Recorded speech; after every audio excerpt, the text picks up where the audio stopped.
Good day, everyone, and welcome to Virtual Concert Hall's live music channel. My name is Ouspenskaya, and I'll be hosting today's program for music and musicians around the globe. I'm very excited to interview composer and pianist Joel Feigin and to have a peek preview of performances of his incredible music and his works for various genres. It's my own and my wonderful team's pleasure to serve musicians and music lovers by providing performances and various events of music which is live, interactive, which brings us all closer together and get us more connected through modern means, and hopefully will bring valuable inspiration to everyone, all the audiences around the globe.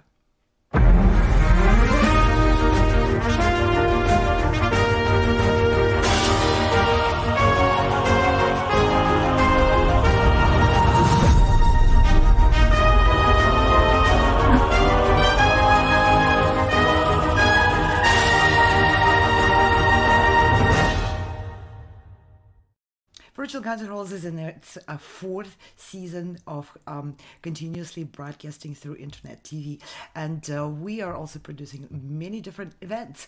And looking ahead, we have incredible seasons up our sleeve for 24-25. We'll be producing a 7th concert season at the Carnegie Hall in collaboration with many organizations and companies which are joining our efforts to bring world-class musicians to everybody's attention. And we also collaborate with many orchestras worldwide and in different countries where we present concerts to showcase artists, to showcase arts organizations. And yes, we have this path for musicians from the virtual stage to Carnegie Hall and to world-class orchestra stages around the world. We host many auditions for musicians to present themselves and to get attention, to draw attention to their art, to their skills, and to their abilities to captivate the audiences.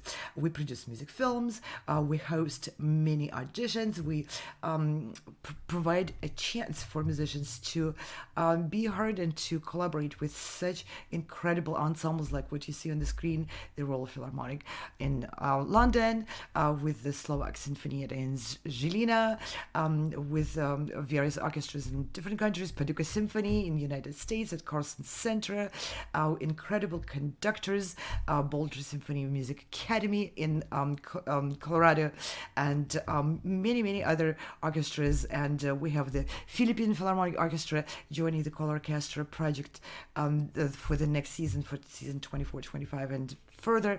And all of those great opportunities are out there. We invite everyone to put their best foot forward, to apply for those auditions, to meet the conductors and musicians, composers, pianists, instrumentalists, vocalists from all over the world who are members of our wonderful panel of adjudicators.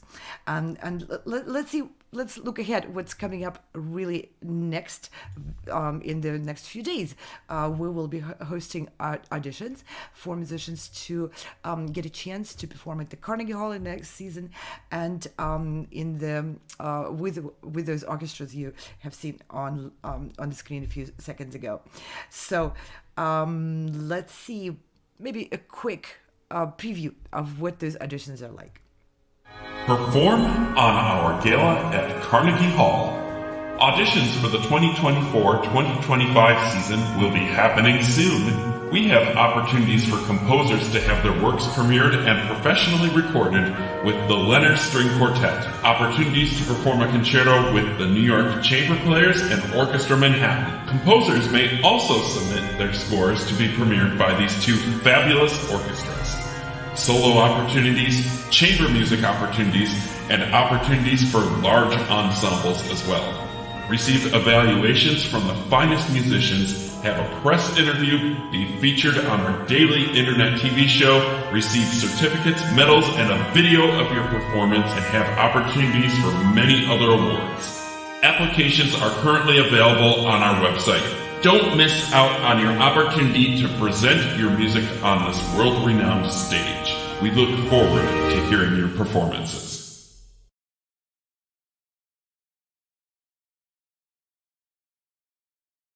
And I want to mention that the deadline has just passed May 10th, but that's just for the May auditions.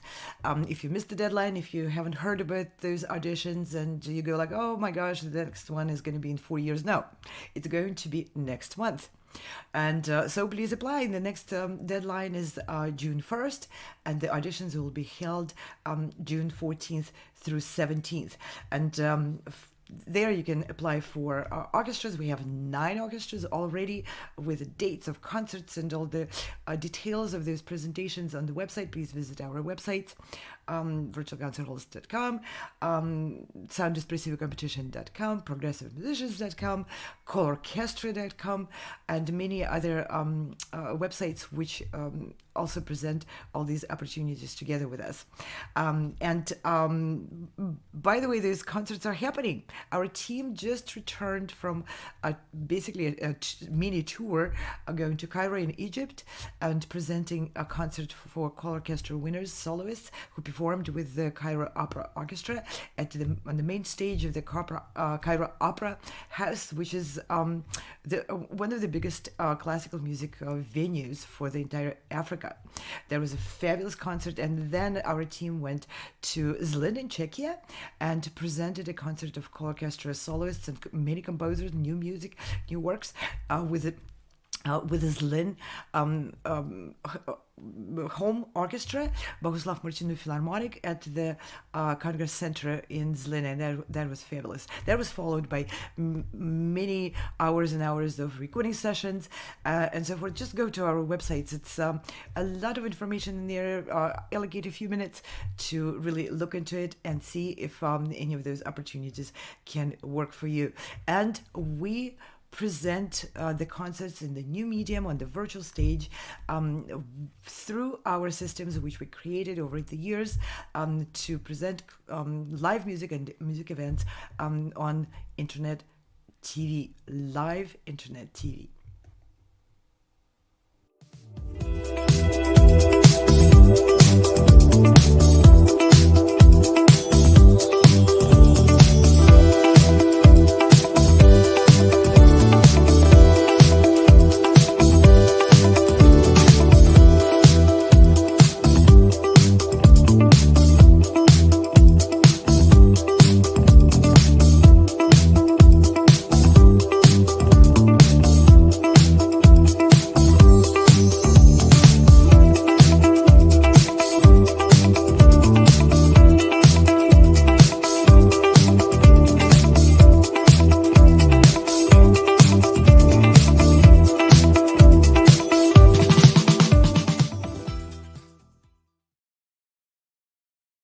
And of course, we invite many artists, arts organization leaders, orchestra conductors, and representatives of many different other fields connected with the music and musical arts, music education, publishers, you name it. We invite people who are in those spheres and in those businesses to join our programs and to share their insights, so that musicians and everyone who loves music can navigate the modern and frankly quite confusing world of contemporary music and the music field. And today I'm really, really excited to interview Joel Feigin, whose quartet composition, Mosaic in 2 panels for string quartet, will be featured at an upcoming concert at Carnegie Hall on July 1st at 7 p.m. So if you are in New York, don't miss that concert. It's going to present a lot of interesting compositions, and today we're going to get a chance to ask Joel all the questions I have, at least, for the composers, how they work on their composition. You know, composers, I'm a pianist, I'm a performer, I don't compose, I just play somebody else's music. But to me, it's always a mystery. How does that music come together? So we're going to hear from the person who knows how to get that done. And as in words of David DeBoor, Canfield from Fanfare magazine. This is music that demands to be heard. That's his opinion of Joel's music. And Leonard Bernstein mentioned at one point, you're a hopeless romantic. So we're going to meet Joel today. He is an internationally performed composer. His operas and instrumental works have been widely praised for their very strong impact as logical in music design as they are charged with emotion and drama. And that's from Opera magazine. Feigin's widely produced opera mysteries of Eleusis and Twelfth Night are at the center of his work, with performances in many different countries, including in Russia, North Carolina, and Chicago, and many other places. Feigin's instrumental works include the From Commission for pianist Yael Weiss, who is a good friend of mine, by the way, Aviv, the Concerto for Piano and Chamber Orchestra, and we will have a bit of preview of each of those works, they can be heard on Feigin's latest widely praised CD, Music for Chamber Orchestra.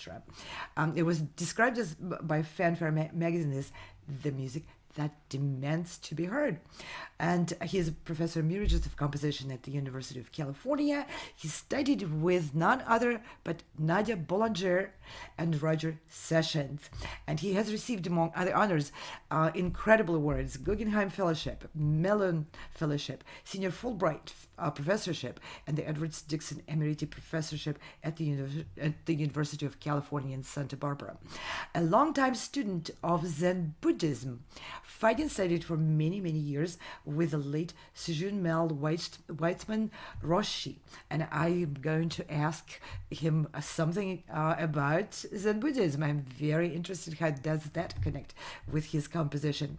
And his collection at the New York Public Library of the Performing Arts at Lincoln Center just recently opened in 2011. And again, his wonderful composition for the string quartet will be presented at the Carnegie Hall on July 1st at 7 p.m. And if you are in New York, please don't miss that. And now I would like to invite Joel, who is in our studio, to have a little bit of a chat with me and open a little bit of the mystery behind composition. Joel, welcome. It's a great pleasure to have you today. Thank you for making time. Great to be here. Thank you so much. It's great. Wonderful. Now, I have all the questions, and as you can see, I'm ready to fire up. Go for it. One thing, you have such incredible diversity of everything in which you write. You have, in scope, you go from miniatures to big operas, and in compositional technique. And in our previous little bit preparation to this program, you mentioned writing beautiful music and ugly music, and both at once. And you have so much output, and not every the next piece listed is completely different from the other piece, and it's written for different ensembles, for different instruments, for different voices and all that. Why such a diversity? Is that more like intentional, accidental, explorational? Why do you go in so many directions? Who knows? I don't know.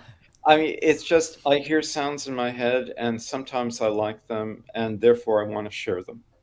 And as it happens, I hear very different kinds of sounds, and if I like them, I want to share them, and hopefully be of help to the old thing is better endure life, or better just endure it, or be delighted by it. So it's an offering.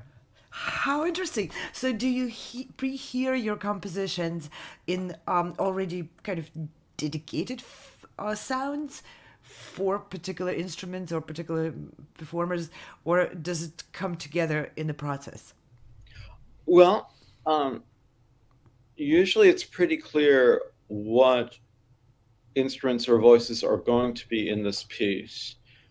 Sometimes I've been asked to write a piece by someone, and so there's this process of, say, a pianist like Yael, would ask, and I'd be sort of open to hearing the sounds of the piano play something, and it's very amorphous, but it sort of gels. Like with the string quartet, kind of gelled. And there's a moment where, like, you have at least something, maybe the beginning or something.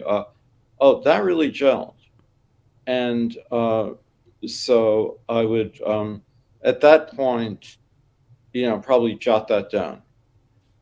And it evolves just by itself naturally. And maybe I'm writing another piece, and then there's a point where I say, okay, I'll do this one. I have this little jotted down thing. Let's see where that's at now.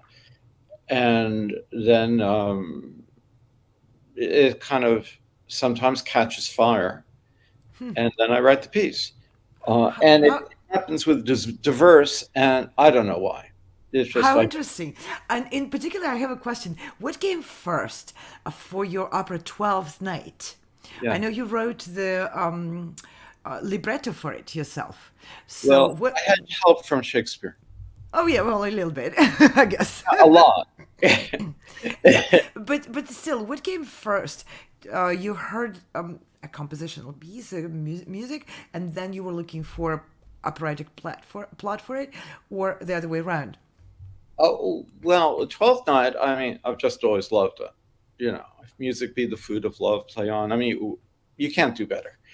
And and it was like, and then that process, I heard a setting of "Oh Mistress Mine, Where Are You Roaming?" And I wrote that. It turned into a cello, baritone, and piano piece. And I also wrote at the same time a setting of of the other big Fool song, "Come Away, Death." And there was always this thing where, well, I don't know, where is this going? And then actually, I was on a Fulbright in Moscow Conservatory, and they did there my first opera, Mysteries of Eleusis, and it went well. And so they said, well, you have another opera up your sleeve? And I mentioned Twelfth Night, and they said, great.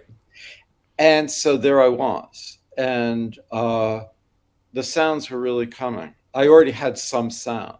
Actually, the Come Away, Death, I didn't like enough, so I came up with another one, which I liked a lot more. And it was just a very gradual.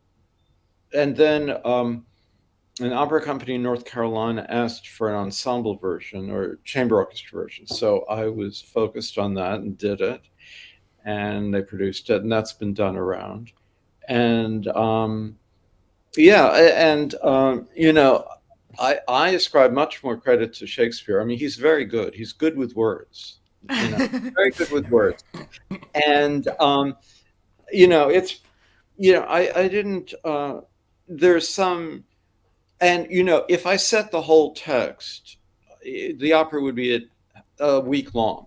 That's right, of course. Would be a total, not 12th Night. It would be this week-long thing. And so I had to cut about 9/10 of it. And so that I did. And I just tried to keep in most of my favorite parts.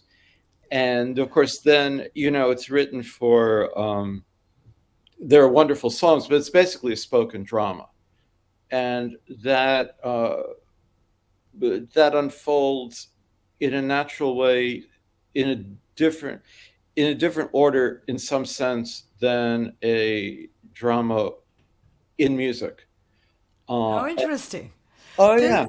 This is very interesting to get like you open up the veiled process behind how the music, because when we perform or perceive music or opera, it just kind of flows. But hopefully someone like you put it together to flow. Let's have a quick peek preview of the 12th Night. Yeah.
have here. To the unknown beloved, my lady. Take away the lady.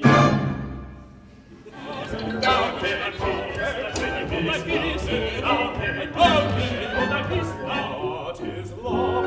'Tis not hereafter. Present mirth hath present laughter. What's to come is still unsure.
That is gorgeous. What a gorgeous opera, and so nicely written for the voices.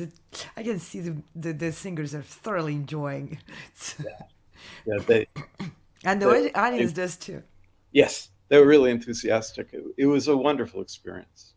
That's Yeah, great. it's wonderful. It's a gorgeous music, great plot, and it's humorous and sweet and gentle and lovely. It's all of that.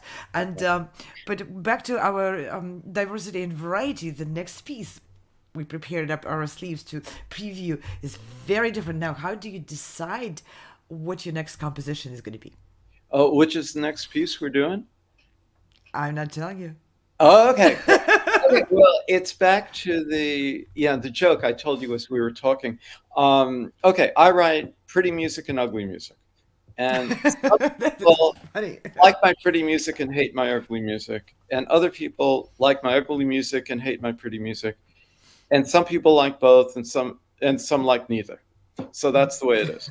And I find personally for me, the world that I experience is sometimes wonderful and fun, and sometimes terrible and tremendously painful. And so naturally, these sounds that are coming up sometimes embody that pain or embody that delight. And so I go with that. And with an opera like the opera I'm working on now is based on Sophocles' last play, Oedipus the Colonus. And it's very different than Twelfth Night. I mean, Oedipus, of course, has killed his father and married his mother, even though he did everything to prevent himself from doing that. And actually, this is 20 years later. And after he found out, he blinded himself and just became a beggar. He was kicked out of Thebes. And he's now arrived in a new place.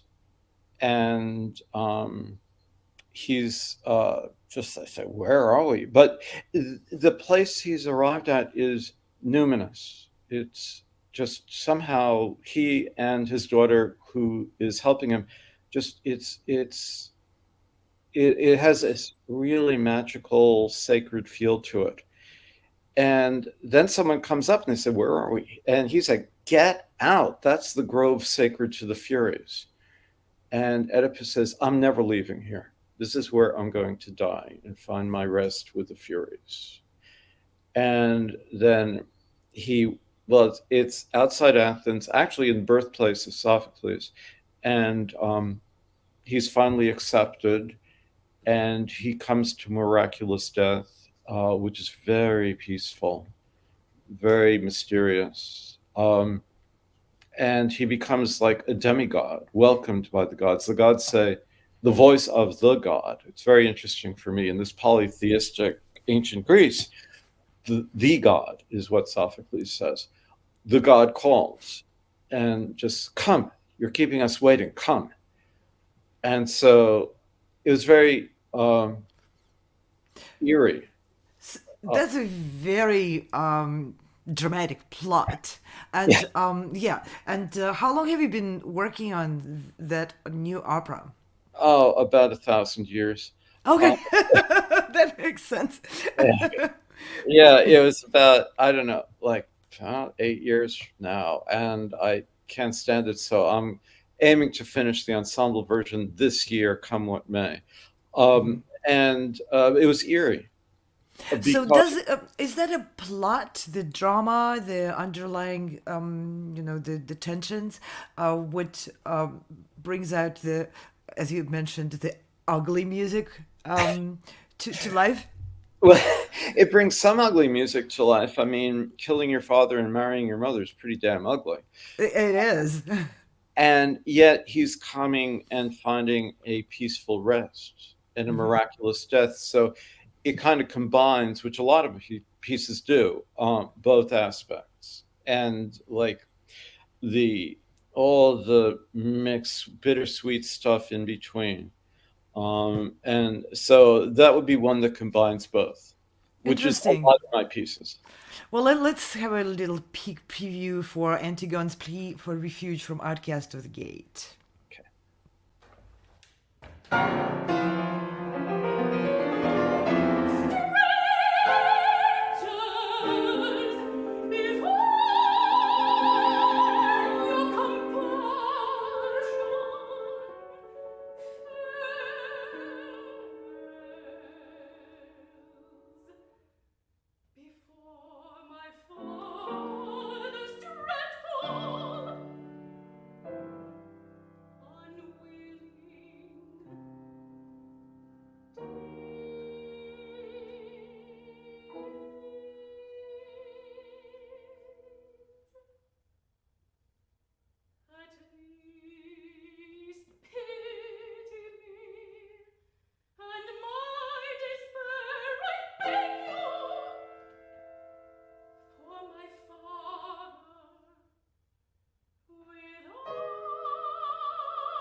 You call that ugly music?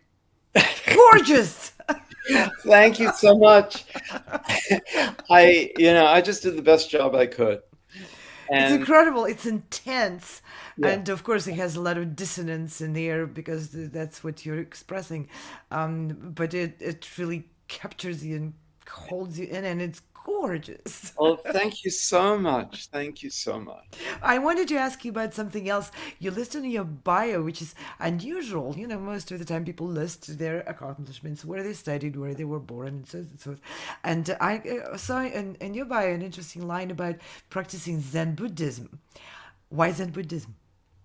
Well, it saved my life. Oh, wow. Um, That's.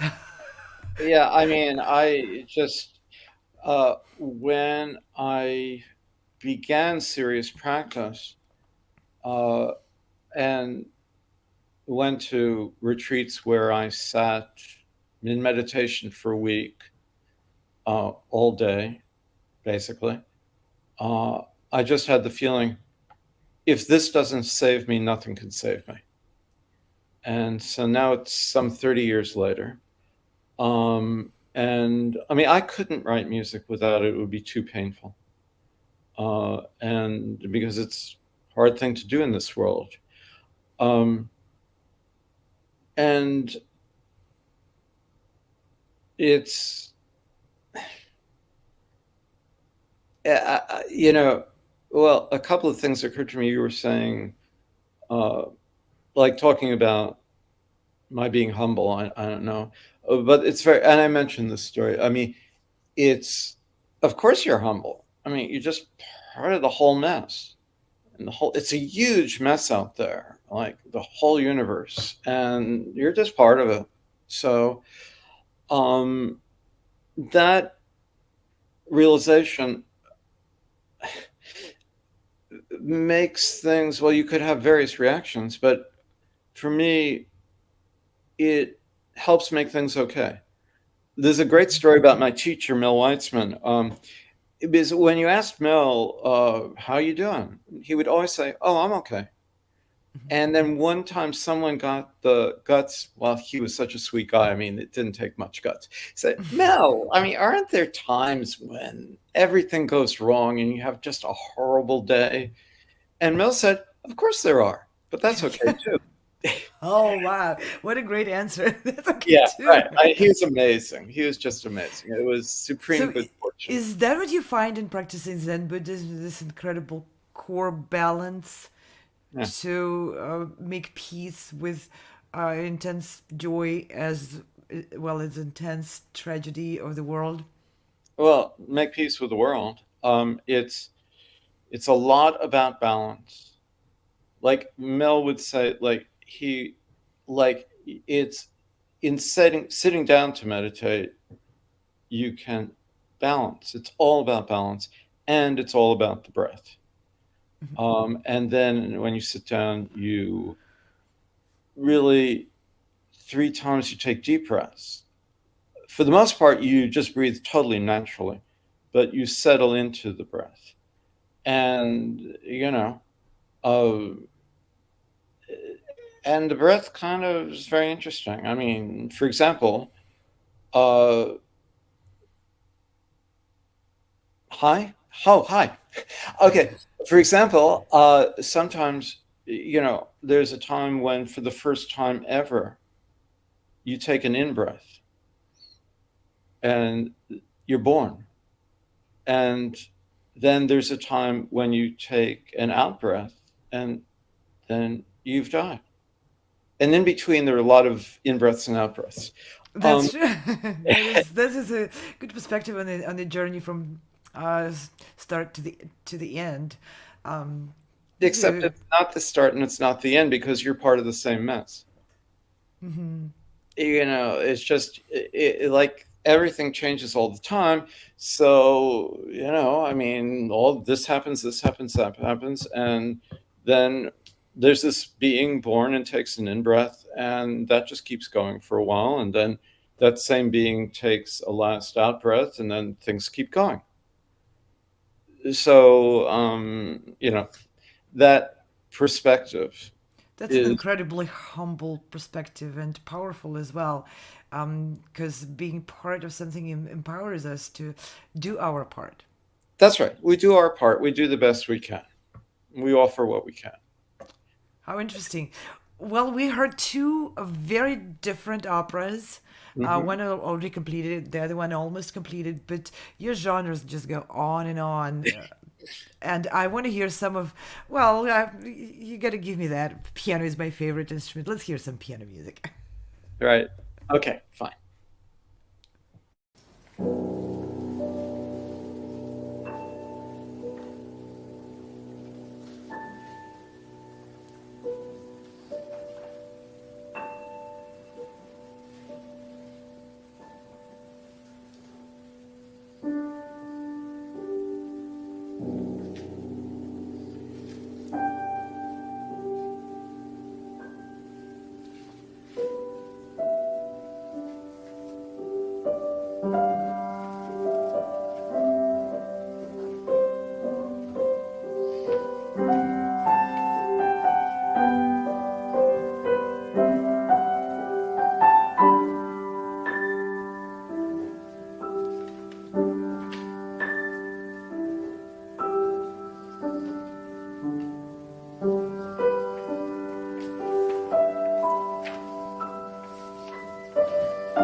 And that was your own playing of the meditation. Now, meditation is at the center of Zen Buddhism. That piece, no doubt, is connected to your practicing Zen Buddhism. Exactly. I mean, that piece was originally part of the soundtrack of a video of my first Zen teacher, Daido Lori, who is the abbot at Mount Tremper, Zen Mountain Monastery in New York, which is located in the Catskill Mountains. It's very beautiful. And he was also a videographer. And he made a video based on a fabulous Zen text, Mountains and Rivers Sutra of Dogen Senshi, in which the mountains and rivers become the voice of the Buddha and are the voice of the Buddha. And That's so beautiful. it's a great, it's fabulous. And so he did a video around the seasons, spring back into winter, of the area around there, which is very beautiful. And he read parts of the Dogen's text, and he asked me to write music for it. And it's an example. We were talking, my friend Dan Polkowski did the electronic elements of this, because it's not something, I know that it's not something I can do. And so I think it turned out well. And this is from the music for that video. And behind it is like just view a very peaceful pond in the forest in the I mountains. can't wait to see the actual video of that. And Yeah, you're a really wonderful pianist. So in that thank soundtrack, you. you're performing your own piece, right? Yeah. In that one? In the soundtrack. Oh, yes. Yes. Yeah. That's marvelous. Let us know. We would like to let our audience know when the video is out there with your soundtrack. It should be. I mean, that's a chance for me to connect with Zen Mountain Monastery again. Yeah, And let's they find do out. have it on their website somewhere, but I will get in touch with them and find Yeah, out yeah. how, to get it out there. That's Yeah, very interesting. But yeah. again, your styles are so different. I guess you're just listening to the universe around you because you do so many different things with my favorite instrument out there, and a very contrasting piece I'd like to present to our audience: the Aviv Concerto, played by my dear friend Yael Weiss. That's right. Let's Yeah. hear that. Okay.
What a fantastic concerto.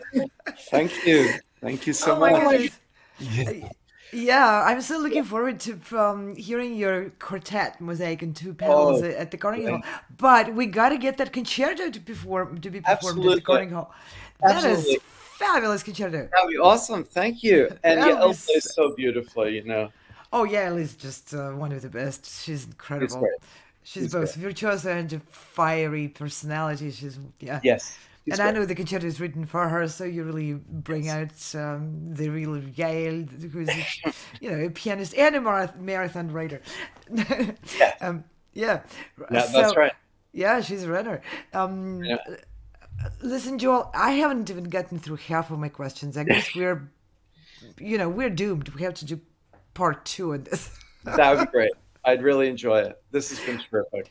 Really, Thank you thank so you much. so much. It was such a great pleasure to hear your wonderful music, to Thank have you on the program, and to be privileged to bring your art and your soul and your personality for the audiences around the world to enjoy. Thank you so much for your generosity, for your time. Thank you so much. All right, and we'll be saying goodbye to Joel. For now, I want to thank very much everyone involved in these productions. We are live with the music and musicians around the globe show 3-4 times a week, and the rest of the days we are live with other programming. We have magnificent 9 programs dedicated to Beethoven 9 symphonies with incredible Larry Rabchak as a narrator. These are films produced in collaboration with Architects of Music and Virtual Concert Halls. And we also this week will be presenting massive auditions Friday through Monday. Please tune in. Be sure to peek in. You will discover lots of great talent from around the world. And I want to thank very much our partners and collaborators. There are organizations and companies from all over the world adding their resources, their expertise, their initiative, their energy to our productions, to our projects and our initiatives. You see, there's so many logos, but these are not just logos and pretty pictures. These are incredible people who are really working tirelessly in order to bring great art to the audiences and bring the audiences and musicians together, reconnect, and to have our conversation, our relationships develop. And we stream on 50 plus channels and platforms out there. We are on every major social media and video platform. If you missed us on Instagram, look on YouTube. If you don't like YouTube, go to Vimeo. If you don't like either, go to LinkedIn or Facebook.